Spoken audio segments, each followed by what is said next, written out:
अस्सलाम वालेकुम dear students. हमारा आज का topic effect of temperature on solubility. पढ़ने से पहले हम फिर एक दफ़ा सोलिबिलिटी के कॉन्सेप्ट को रिवाइज़ करते हैं, क्योंकि मुझे आज के टॉपिक में भी इसी टॉपिक को रेफरेंस करना है, लिहाजा हम फिर एक दफ़ा पिछले टॉपिक को रिवाइज़ करते हैं। सोलिबिलिटी क्या चीज़ है? जब कोई सॉल्वेंट किसी सोल्यूट को अपने अंदर डिज़ोल्व करता है तो हम कहते हैं जी ये सॉलिबिलिटी यहाँ पे हुई है, और उसकी प्रॉपर डेफिनेशन हमने की थी विद रिस्पेक्ट ऑफ 100 ग्राम्स, ठीक है, to make a saturated solution. और जो इवेंट्स पढ़े हमने सॉलिबिलिटी के, उसमें हमने देखा था कि 3 तरह के इवेंट्स हैं जो साइमल्टेनियसली हो रहे हैं, जिसके बाद जो सॉलिबिलिटी है वो अकर होती है। तो उसमें सबसे पहला स्टेप क्या था? Solute particles. सोल्यूट जो भी आप जिसका सोल्यूशन बनाना चाह रहे हैं, उसके पार्टिकल्स को अपनी अट्रैक्शन को ओवरकम करके एक दूसरे से अलग होना पड़ा था, और फिर सॉल्वेंट पार्टिकल्स को भी इसी तरह ही उनको स्पेस देने के लिए एक दूसरे से अलग होना पड़ा था, और फिर वो दोनों जो है मिक्सअप हुए थे। इस प्रोसेस को शो करने के लिए मैंने यहाँ पे एक डायग्राम भी आपको शो करनी है। ये यहाँ पे देखें, लिखा हुआ है स्टेप 1। ये स्टेप 1 में आपको शो किया गया है सोल्यूट, जो कि एरो साइन के बाद एक्सपेंडेड फॉर्म में शो किया है, यानी यहाँ पे इसकी जो इंटरमोलिक्यूलर या इसकी आपस की जो अट्रैक्टिव फोर्सेस हैं वो रिड्यूस हुई हैं और वो एक्सपेंड हो गया है, ठीक है। उसके बाद यहाँ देखें स्टेप 2 में सॉल्वेंट के पार्टिकल्स को रेड कलर से शो किया गया है और उसको फिर एक्सपेंडेड फॉर्म में दिखाया गया, और ऑब्वियसली ये एक्सपेंड हुए हैं उस वक्त जब इनकी आपस की अपनी जो इंटरैक्टिव फोर्सेस थी, इनकी आपस की अट्रैक्शंस थी, वो कम हुई हैं। और उसके बाद ये है जी स्टेप 3 में इसको दिखाया गया कि किस तरह से दोनों जो कलर्स हैं एक दूसरे से मिक्सअप हो गए हैं और बना रहे हैं सोल्यूशन। तो ये बन रहा है सोल्यूशन 3 स्टेप्स में, वही 3 स्टेप्स हैं, उसकी आपको डायग्रामेटिकली शो किया गया, ठीक है। अगर आप इसको जहन में रखेंगे तो आपको बात कभी नहीं भूलेगी कि डिसॉल्वेशन में solubility of solute and solvent के जो प्रोसेसेस हैं उसको 3 स्टेप में किस तरह से डिवाइड किया जाता है। कि पहले आपका सोल्यूट स्पेस प्रोवाइड कर रहा है, फिर सॉल्वेंट उसको जो है एक्सपेंड हो रहा है, और फिर दोनों जो आपस में मिक्सअप होके सोल्यूशन बना रहे हैं, ठीक है। अच्छा जी, उसके बाद हमारे आज के टॉपिक में जो कि है effect of temperature on solubility, हम देखेंगे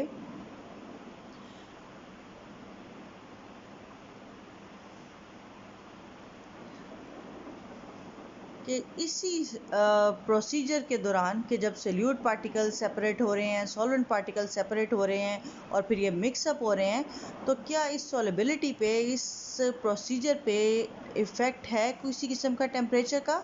सो ऑब्वियसली टेम्परेचर का इफ़ेक्ट है, और वो इफ़ेक्ट किस तरह से है? यूजुअली हम ये समझते हैं कि हमने अगर कोई सोल्यूशन बना रहे हैं, कुछ डिज़ोल्व कर रहे हैं, तो उस दौरान अगर हम हीट जो है वो ज़्यादा कर दें तो सॉलिबिलिटी का प्रोसेस जो है वो तेज़ हो जाएगा। फॉर एग्ज़ाम्पल, हमने चीनी को जब डिज़ोल्व किया था उस वक़्त भी जब हमने सुपर सैचुरेटेड सोल्यूशन बनाया था, नमक डिज़ोल्व करके या चीनी डिज़ोल्व करके, तब हमने क्या किया था, उसको हीट अप किया था। हीट अप करने से जितनी चीनी नीचे बैठी हुई थी या जितना नमक अगर आपने उसका सोल्यूशन बनाया था तो नीचे बैठे हुए थे, वो भी डिज़ोल्व हो गए थे। और उसके डिज़ोल्व होने की वजह क्या थी कि आपने उसे हीट प्रोवाइड की थी। तो यानी आपका बैकग्राउंड नॉलेज है कि अब टेम्परेचर जो है वो सॉलिबिलिटी पे इफ़ेक्ट करता है। सोल्यूशन बनाते हुए अगर आप टेम्परेचर चेंज करेंगे तो सॉलिबिलिटी भी चेंज होगी, ठीक है। लेकिन ये सच नहीं है कि सॉलिबिलिटी हमेशा ज़्यादा होगी, ठीक है। ये सच नहीं है कि हमेशा जो टेम्परेचर रेज़ करने से जो सोल्यूट की क्वांटिटी है वो ज़्यादा डिज़ोल्व हो जाएगी, ये बात सच नहीं है। तो ये हम इसमें से जो फर्स्ट कंडीशन है उसको सिर्फ आज के लेक्चर में देखेंगे, क्योंकि कॉन्सेप्ट भी न्यू है और जो है इसका लर्निंग का मटेरियल है वो भी आपके लिए ज़्यादा है। तो उसकी फ़र्स्ट पॉसिबिलिटी हम आज पढ़ेंगे, जिसमें पेज नंबर 106 पे लिखा हुआ है हीट इज़ एब्जॉर्ब्ड। तो क्या होता है जी, जब डिफरेंट सॉल्ट्स हैं, आप इनसे नोन नहीं हैं, ये लैब सॉल्ट्स के नाम हैं, आप इन्हें सीख जाएंगे, जब लैब में जाएंगे तो इन्हें देखेंगे भी ज़रूर।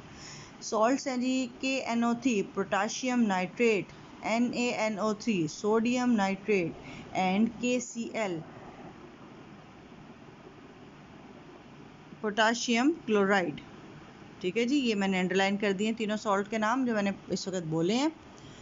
उसके बाद ये आपको एज एग्जांपल दिया जा रहा है कि इन्हें जब आप किसी टेस्ट ट्यूब में वाटर के साथ सोल्यूशन बनाएं तो जब ये सॉल्ट डिज़ोल्व हो जाएंगे तो उसके बाद इस डिज़ोल्वेशन की वजह से जो टेस्ट ट्यूब है उसका जो टेम्परेचर है जो पहले था उससे कुछ कम लगेगा या वो टेस्ट ट्यूब प्रोमिनेंटली आपको ठंडी महसूस होगी।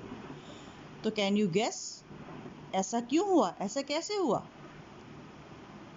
वो कह रहे हैं कि this process is called an endothermic process. तो इससे पहले कि हम इसी बात को जो एक्सप्लेन कर रही हूँ मैं आपको उसकी डिटेल में जाऊँ, पहले हम इस वर्ड एंडोथर्मिक पे आते हैं कि what is an endothermic process. जी, ये एक पिक्चर आपको शो करने की है यहाँ पे, एंडोथर्मिक वर्सेस एक्सोथर्मिक रिएक्शन। ठीक है, एंडोथर्मिक रिएक्शन के बारे में वो कह रहे हैं कि the reaction is cooler than the surrounding, यानी वो रिएक्शन जो होने से अपने सराउंडिंग की हीट एब्जॉर्ब कर लेते हैं वो कहलाते हैं एंडोथर्मिक रिएक्शन। ठीक है, और वो रिएक्शन जो अपने सराउंडिंग्स को हीट प्रोवाइड करते हैं वो इसके ऑपोजिटली कहलाते हैं एक्सोथर्मिक रिएक्शन। तो ये जो है दो तरह के रिएक्शंस हमारे कॉमन यूज़ में हैं। वर्ड एंडोथर्मिक को एक्सप्लेन करने के लिए हम इस एग्जांपल पे आए हैं कि आइस जो है वो खुद तो ठंडी होती है, लेकिन जब वो मेल्ट हो रही होती है तो अपने सराउंडिंग की हीट जो है वो एब्जॉर्ब कर रही होती है, जिसकी वजह से उसकी सराउंडिंग जो है वो ठंडी हो जाती है। क्या आपने ऐसा फील किया है कभी कि कोई एंडोथर्मिक प्रोसेस आप पे हो रहा हो और वो आपको ठंडक दे? जी बिल्कुल, हमने ये टॉपिक पढ़ा है अभी रिसेंटली, इवेपोरेशन की मैंने आपको एग्जांपल दी थी। वाटर में हमने प्रॉपर्टीज जब पढ़ रहे थे लिक्विड्स की, तब हमने इवेपोरेशन पढ़ा था कि जब भी कहीं इवेपोरेशन होती है तो वो ठंडक का एहसास कायम करती है। ठीक है, वाई इवेपोरेशन कॉज कूलिंग, हमने उसमें क्वेश्चन भी किया था। तो उसमें क्या है, क्योंकि जब इवेपोरेशन हो रही होती है तो उस दौरान वो अपने इर्द गिर्द की हीट एब्जॉर्ब कर लेती है और जो इर्द गिर्द का टेम्परेचर है वो लो डाउन हो जाता है, आपकी स्किन का जो टेम्परेचर है वो लो डाउन हो जाता है, जिसकी वजह से आपको ठंडक महसूस होती है। तो ये बिल्कुल वही चीज़ है। ठीक है, तो एंडोथर्मिक वो रिएक्शंस हैं, वो कंडीशन है जब सराउंडिंग की हीट किसी बॉडी के किसी रिएक्शन के अंदर जा रही है। ठीक है, यानी कोई बॉडी कोई रिएक्शन अपने अंदर हीट को एब्जॉर्ब कर रहा है तो वो कहें एंडोथर्मिक। और वर्ड एग्जिट से इसका ऑपोजिट है जिसको हम कह रहे हैं एक्सोथर्मिक रिएक्शन, जो अपने इन्वायरमेंट को इन रिटर्न हीट अप कर रहा है। ठीक है, अब वापस आते हैं अपने टॉपिक पे। हाँ जी, इस एग्जाम्पल में जब वो कह रहे हैं कि इन तीनों में से कोई सॉल्ट जब आपने टेस्ट ट्यूब में डाला है तो टेस्ट ट्यूब आपकी कोल्ड हो गई है, तो आपके ख्याल में वहाँ क्या हुआ है? वहाँ एंडोथर्मिक प्रोसेस हुआ है, यानी इस सॉल्ट के और वाटर के सॉल्यूशन बनने के दौरान किसी चीज़ ने, आया वो सॉल्ट है या वाटर है, किसी चीज़ ने तो उस टेस्ट ट्यूब के टेम्परेचर को कूल डाउन किया है और उसकी हीट को अपने अंदर एब्जॉर्ब कर लिया है। अब अगर हम सोल्यूशन की ओवरऑल बात करें तो हमें पता है सोल्यूशन में दो चीज़ें हैं, सोल्यूट भी है और सॉल्वेंट भी है। ठीक है, उस सोल्यूट और सॉल्वेंट में से एग्जैक्टली हीट किसने यूज़ की, ये यहाँ पे आपको बताया जा रहा है आपके सेकंड पैराग्राफ में कि it means that heat is required to break the attractive forces between the ions of solute, यानी वो हीट, वो टेम्परेचर जो टेस्ट ट्यूब का था वो कौन ले गया, वो हीट एनर्जी किसने एब्जॉर्ब की? वो सोल्यूट की आयंस ने एब्जॉर्ब की। क्यों? ताकि वो स्पेस बना सके अपने दौरान अपनी अट्रैक्टिव फोर्सेस को ओवरकम करने के लिए, ब्रेक करने के लिए। ठीक है, इसलिए वो हीट जो है यूज़ हो गई और उस हीट के एब्जॉर्ब होने की वजह से टेस्ट ट्यूब जो है वो कोल्ड हो गई। अब टेस्ट ट्यूब कोल्ड हो गई यानी हीट एब्जॉर्ब हो गई। अगर आप उस टेस्ट ट्यूब को वार्म करेंगे, हीट प्रोवाइड करेंगे, तो क्या होगा? और ज़्यादा हीट मिलेगी सल्यूट को, और ज़्यादा सल्यूट जो है स्पेस प्रोवाइड करेगा और वो डिज़ोल्व होने में अब तेज़ी दिखाएगा। लिहाजा इस किस्म के रिएक्शंस को जब हीट प्रोवाइड की जाती है तो उनकी सॉल्युबिलिटी जो है वो इंक्रीज़ हो जाती है। ठीक है जी। दोबारा यहाँ तक बात को सुने। मैंने 3 हिस्सों में आपको बात को बताया। पहले मैंने आपको सॉल्युबिलिटी को रिवाइज करवाया, फिर मैंने आपको एंडोथर्मिक एक्सोथर्मिक के बारे में बताया, और फिर बताया है कि क्या कंडीशन है कि हीट अब्जॉर्ब हो रही हो तो उससे सॉल्यूशन की सॉल्युबिलिटी पे क्या असर पड़ता है। तो सबसे पहली बात जो मैंने आपको बताई सॉल्युबिलिटी के बारे में, वो सुने कि आप कहते हैं कि जी जब कोई सॉल्वेंट किसी सोल्यूट को डिज़ोल्व करता है तो वो चीज़ जो है वो सॉल्युबिलिटी है।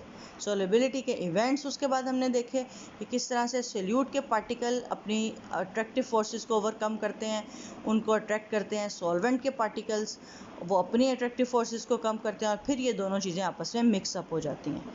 तो इस मिक्सिंग अप के दौरान अगर कभी ऐसा हो कि आप जिसमें सोल्यूशन बन रहा है उसका टेम्परेचर एकदम चेंज हो जाए, वो चीज़ ठंडी हो जाए, तो उसका टेम्परेचर चेंज होने की वजह क्या है, उसके अंदर होने वाली ये इन तीनों चेंजिंग्स में से कोई एक चेंजिंग। तो वो इस केस में जब हीट एब्जॉर्ब हो रही है या टेस्ट ट्यूब का टेम्परेचर कम हो रहा है, तो इस केस में वो कौन है, वो है सोल्यूट पार्टिकल्स। तो सोल्यूट पार्टिकल्स अपने सराउंडिंग से हीट को एब्जॉर्ब करते हैं ताकि वो अपनी अट्रैक्टिव फोर्सेस को कम कर सकें, या हीट एब्जॉर्ब होने की वजह से उनकी अट्रैक्टिव फोर्सेस कम होती हैं, आप ये भी कह सकते हैं। तो यहाँ पे आपको एग्जांपल दी गई है KNO3, NaNO3 और KCl सॉल्ट की।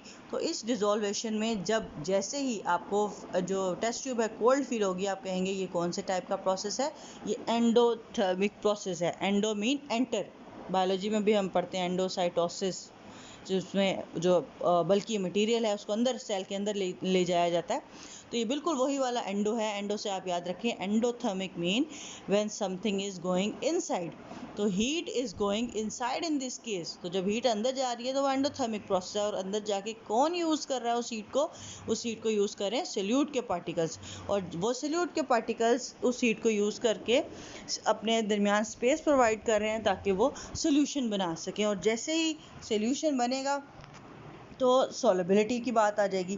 तो उसी सोल्यूशन को बनाने के लिए अगर सॉल्युबिलिटी को आप देखें के पॉइंट ऑफ व्यू से देखें, तो जब आप टेम्परेचर को इंक्रीज़ करेंगे तो ज़्यादा हीट जो है वो एब्जॉर्ब होती जाएगी।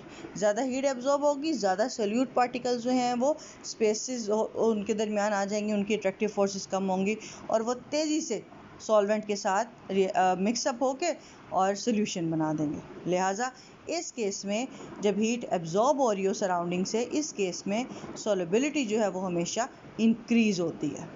ठीक है जी। इसका नेक्स्ट केस हम इंशाल्लाह नेक्स्ट लेक्चर में पढ़ेंगे। आज के लिए मैंने 2 दफ़ा पूरी बात को एक्सप्लेन किया है। आई होप आपको ये बात समझ आ गई हो।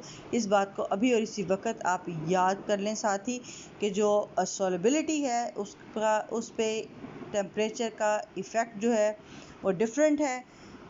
पहला इफ़ेक्ट हमने पढ़ा है कि जब आप सराउंडिंग से हीट एब्जॉर्ब हो रही हो तो सॉल्युबिलिटी इंक्रीज़ होती है। यहाँ पे एक सब हेडिंग बन सकती है सेकंड पैराग्राफ के ऊपर, इफ़ेक्ट, यहाँ पे इफ़ेक्ट ऑन सॉल्युबिलिटी। इस रिएक्शन के बाद आप इस रिएक्शन को लिखेंगे कि सॉल्वेंट और सोल्यूट और हीट तीनों चीज़ें मिलके सोल्यूशन बना रही हैं।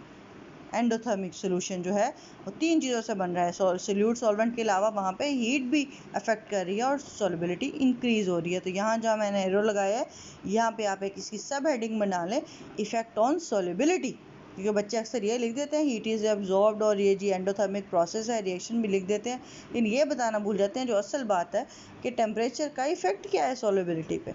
तो इस केस में सॉल्युबिलिटी जो है बेटा वो इंक्रीज़ हो रही है। ओके, आई होप आप इसे अच्छी तरह समझ गए होंगे, और अगर आपने गौर से और तवज्जो से सुना है तो आपको याद भी हो गया होगा। इसको जस्ट एक दफ़ा रीड करें, आप इसे खुद से लिख सकेंगे। ठीक है, ओके, बेस्ट ऑफ लक, अल्लाह हाफिज़।